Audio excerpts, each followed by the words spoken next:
یہ ایک نوکرانی کی اوقات رکھتی ہے، یا یہ ایک ملازمہ کی اوقات رکھتی ہے، یا یہ کام والی ہے۔ آپ اس کو جب یہ اس طرح کے ورڈ استعمال کریں گے تو اس بچی کے ذہن میں آپ کے لیے کوئی دلچسپی، کوئی ہمدردی نہیں ہوگی۔ بعض دیکھنے میں آیا ہے کہ بعض لوگوں میں ایسے بھی ہوا ہے کہ جن بچیوں کے ماں باپ نہیں ہوتے، لوگ ان سے بھی ناجائز فائدہ اٹھاتے ہیں، ان کو بھی پریشرائز کرتے ہیں، ان کو مجبور کرتے ہیں ہر چیز، ہر کام کے لیے۔ وہ بچیاں مجبور ہو کے بھی وہ کام کرتی ہیں کہ ہمارے تو پیچھے ماں باپ بھی نہیں ہیں، ہمارا دیکھنے والا کوئی نہیں ہے، ہمارا بھائی نہیں ہے، ہمارا والد نہیں ہے، ہماری والدہ بیمار ہے، یا کچھ سو مسئلے مسائل ہوتے ہیں۔ تو یہ چیز اگلوں کو بھی سوچنی چاہیے، جو لے کے آتے ہیں ان کو بھی سوچنا چاہیے کہ جو ہم اپنی بیٹیاں کسی کے گھر بھیجتے ہیں، یہ سین ہماری اپنی بچی کے ساتھ ہو تو ہمارے دل پہ کیا گزرے گی۔ میں آپ کو گھریلو سچائی اور سچی باتیں بتا رہی ہوں، میں کوئی کہانیاں نہیں پڑھ رہی، نہ کوئی میں آپ کو ناول سنا رہی ہوں، میں وہ باتیں بتا رہی ہوں جو حقیقت پہ مبنی ہے۔ دوسرا یہ کہ پلیز اپنی چھوٹی بچیوں کی شادیاں بالکل بھی نہ کریں، بچیوں کو اتنی ایج میں آنے دیں کہ وہ اپنے آپ کو سنبھال سکیں، وہ اپنے آپ کو اچھے برے کی تمیز ان میں ہو جائے، ان کو یہ شعور ہو جائے کہ گھر کیسے سنبھالنا ہے، بچے کیسے سنبھالنے ہیں، ساس سسر کو کیسے سنبھالنا ہے، گھر میں جو مہمان آتا ہے یہاں تک کہ اس کو کیسے دیکھنا بالنا ہے۔ یہ آپ کی مائیں یہ اپنے ذہن میں ضرور رکھیے گا کہ یہ اتنے بوجھ ہماری بچی اٹھا سکتی ہے، اس قابل ہو چکی ہے، پھر اس کی شادی کریں۔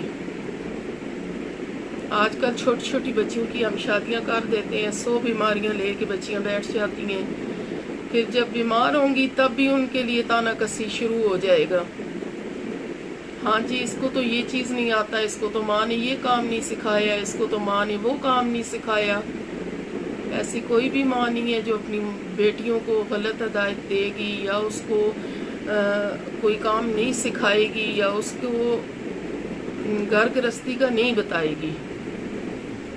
بہت پڑھی لکھی بچیاں بھی ہوتی ہیں تو مائیں ان کو ضرور گائیڈ کرتی ہیں، جو گھریلو مائیں ہوتی ہیں، جو گھر گرہستی والی مائیں ہوتی ہیں، وہ اپنی بچیوں کو ضرور سمجھاتی ہیں کہ بیٹا یہ آپ نے ہماری عزت رکھنی ہے، دکھ سکھ میں اپنے میاں کا ساتھ دینا ہے، اپنے گھر کو گھر سمجھنا ہے، ہر چیز۔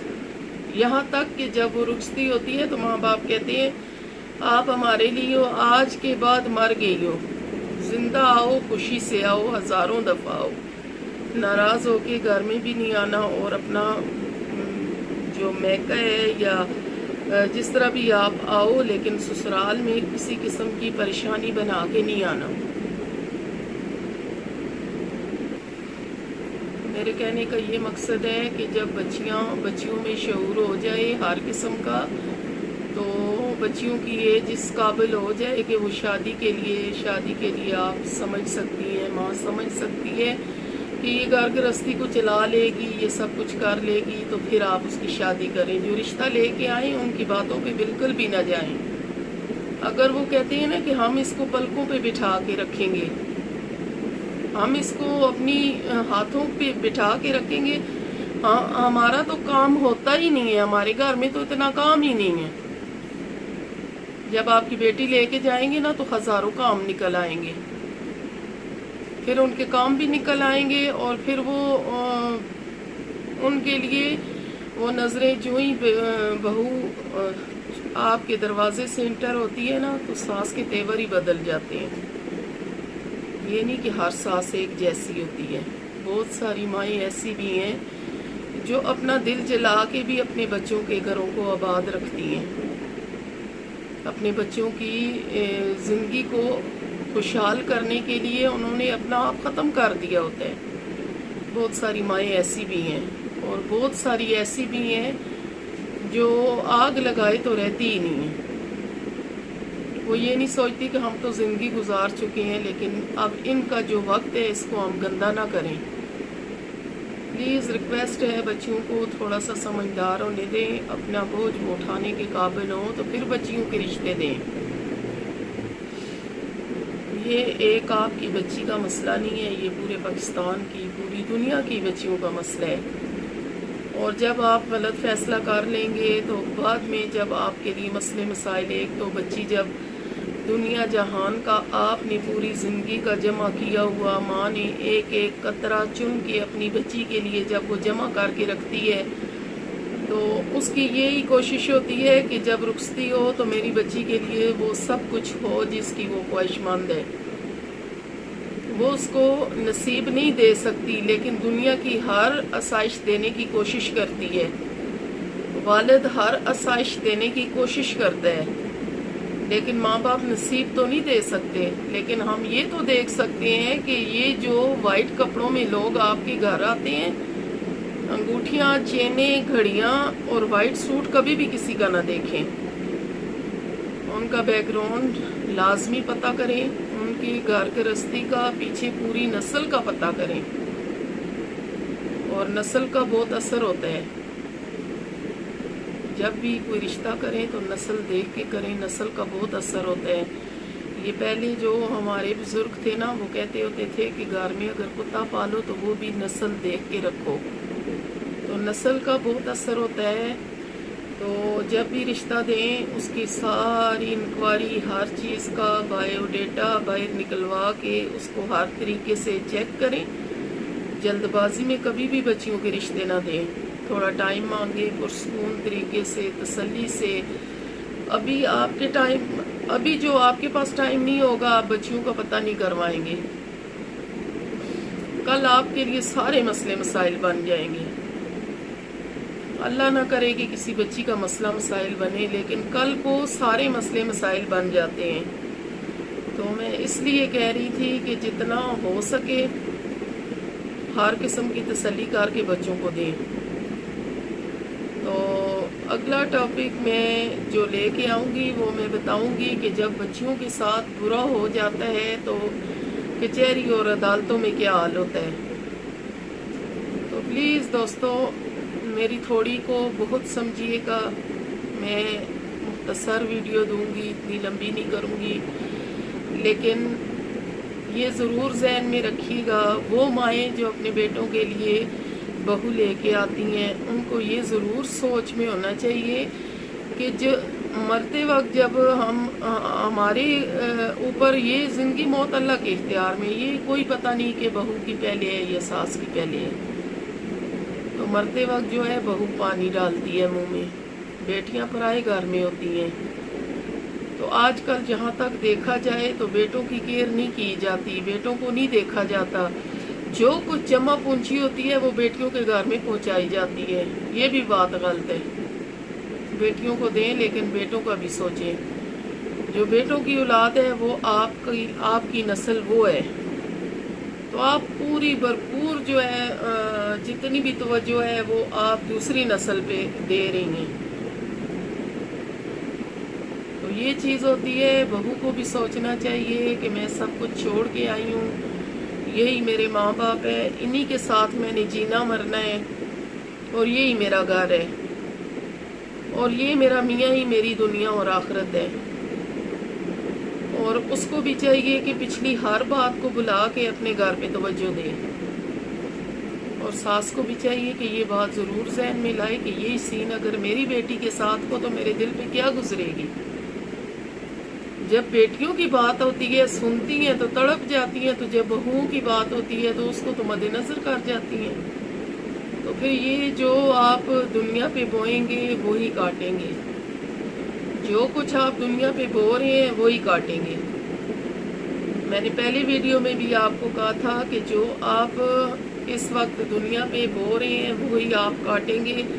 جو کچھ دنیا پہ ہم کر رہے ہیں اس دنیا پہ ہی اس کا ہم نے جواب دینا ہے، اس دنیا پہ سارا حساب کتاب ہم نے دینا ہے۔ آخرت تو آئے گی، نصیب والوں کو قبر بھی ملے گی، کفن بھی ملے گا، اور وہ آخرت کی جگہ بھی ملے گی۔ آج کل تو کتے کی طرح موت انسانوں کی ہو رہی ہے، اس حشر سے لوگ مر رہے ہیں جس کا سوچ بھی نہیں سکتے۔ بہت پیسہ، بہت دنیا دولت ہم نے دیکھی کہ اس کو موت نے نہیں بچا سکا. جو پیسہ ہے نا موت سے نہیں بچا سکتا. تو سوری دوستو، جہاں پہ غلطی ہوگی معافی چاہتی ہوں، لیکن یہ ہے کہ میں بہت زیادہ جذباتی ہو جاتی ہوں. ہائی بلڈ پریشر کی مریض ہوں. تو میں جو کچھ اپنے خاندان میں یا اپنی دوستوں کے ساتھ یا اپنے ارد گرد دیکھا ہے، میں کہتی ہوں میں آپ کے ساتھ شیئر کروں، تاکہ میری بہنیں، میری بیٹیاں، میری مائیں اس چیز سے سبق لیں.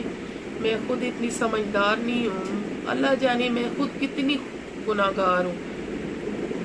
میں خود الگ سے رہتی ہوں، میرا بھی سسرال الگ سے ہے، لیکن الگ ہیں تو وہ میری عزت کرتے ہیں، میں ان کی کرتی ہوں. اگر ایک جگہ رہتے تو کیا پتا کتنے مسئلے مسائل ہو جاتے. تو ایک جگہ بھی رہنا چاہیے، مل کے رہنا چاہیے، ایڈجسٹ ہو کے رہنا چاہیے. ساس کو بیٹی جو بہو ہوتی ہے اس کو بیٹی کی نظر سے دیکھے، اور بیٹی کو چاہیے، بہو کو چاہیے کہ اپنی ساس کو اپنی ماں کا درجہ دے. وقت تب یہ تالی دونوں ہاتھوں سے بجتی ہے، ایک ہاتھ سے نہیں. تو آپ جتنا ہو سکے کوشش کریں کہ اپنی طرف سے ہر چیز کو کلیئر کریں. یہ دنیا پہ جو پیپر ہو رہے ہیں نا، یہ اس کا ہم نے جواب دینا ہے، ایک ایک لفظ کا حساب دینا ہے. ابھی تو ہمارے پاس مہلت ہے، مہلت ختم ہو جائے گی تو پھر آپ کچھ بھی نہیں کر سکیں گے. تو جب انسان دنیا سے جاتا ہے تو خالی ہاتھ جاتا ہے. اس کے پاس جو بہت دولت مند اور پیسے والے ہیں وہ بھی کچھ نہیں لے کے جاتے، تو وہ پیسہ اس کے حساب کلیئر نہیں کر سکتا. دنیا پہ تو ہر مسئلہ مسائل ہم پیسے سے کلیئر کر لیں گے، لیکن آخرت میں ہم جو ہمارے اعمال ہیں وہ ہمارے ساتھ جائیں گے. ہمارے ساتھ دنیا پہ جو کیا ہوا ہے وہی جائے گا. ہم خالی ہاتھ آئے ہیں، خالی ہاتھ جائیں گے. تو اس سے بہتر نہیں ہے کہ ہم کچھ نیکیاں اپنے پلو میں ڈال لیں جو ہمیں آگے کام آئیں. ہم نماز نہیں پڑھتے ہیں، کسی چیز کی اور بھی نیکی ہم نہیں کر سکتے، تو خدا را اپنے ارد گرد جو رشتے ہیں ان کو محفوظ کیجیے. کسی کی بیٹی کی زندگی برباد نہ کیجیے. یہ کل کو آپ نے حساب دینا ہے اس چیز کا. یہ لمبی چھوٹ نہیں ہے، اللہ کی ڈور بہت ہی مختصر ہے. جو ہی ایک ایک دن گزرتا ہے تو آپ یہ سمجھ لیں کہ ہم حساب کتاب کے لیے واپس جا رہے ہیں. ہم دنیا پہ لمبی تان کے نہیں آئے. جو وقت گزر رہا ہے آپ واپسی کی طرف ہیں، اللہ کی طرف جا رہے ہیں واپس. ایک دن آپ کی زندگی کا ختم ہو رہا ہے. تو جو دن گزرتے ہیں تو لوگ کہتے ہیں ہم نے یہ بھی کرنا ہے، ہم نے وہ بھی کرنا ہے، یہ بھی کرنا ہے، اور یہ نہیں پتا کہ اس رب کو تو ہم کیا جواب دیں گے. جو ایک جیتی جاگتی ہستی جو ماں باپ کہلاتی ہے اس کی بے ادب ہو جاتے ہیں، یا سسرال میں جو ساس اور سسر ہیں ان کے بے ادب ہو جاتے ہیں، تو ہم کس منہ سے اللہ کو منہ دکھائیں گے. وہ آپ سے برے بھی ہیں تو آپ اپنی نیت کو صاف رکھیں، ہو سکے تو اپنی نیت بہتر رکھیں. خود سے موقع نہ دیں اللہ کو بھی اور انسانوں کو بھی. آپ کے کاغذ صاف ہوں گے نا تو دنیا جو دل ہے کہے، جو آپ کے بارے میں جو دل ہے سوچے، آپ اپنا ذہن مطمئن ہوگا، آپ کا دین ایمان مطمئن ہوگا، تو آپ جی بھی سکیں گے اور مر بھی سکیں گے. تو ڈرتا موت سے وہی ہے جس کے کرتوت اچھے نہیں ہوتے. تو ہر وقت موت کو یاد رکھنا چاہیے. کسی کی بہو بیٹی کو اس طرح ظلم نہیں کرنے چاہیے کہ کل کو آپ اللہ کو منہ نہ دکھا سکیں. پلیز دوستو، معذرت کے ساتھ اگر کوئی غلطی ہو گئی ہے تو میں آپ سے معذرت چاہتی ہوں. اگر کسی کی دل شکنی ہوئی ہے تب بھی میں معذرت چاہتی ہوں. تو میری کچھ باتیں اگر میری بہنوں کے بیٹیوں کے پلے پڑ جائیں تو میں سمجھوں گی مجھے سب کچھ مل گیا ہے. اسی کے ساتھ آپ کی بہن، بیٹی، بہو اجازت چاہے گی. کل ایک نئے ٹاپک کے ساتھ حاضر ہوں گی. تب تک کے لیے خدا حافظ.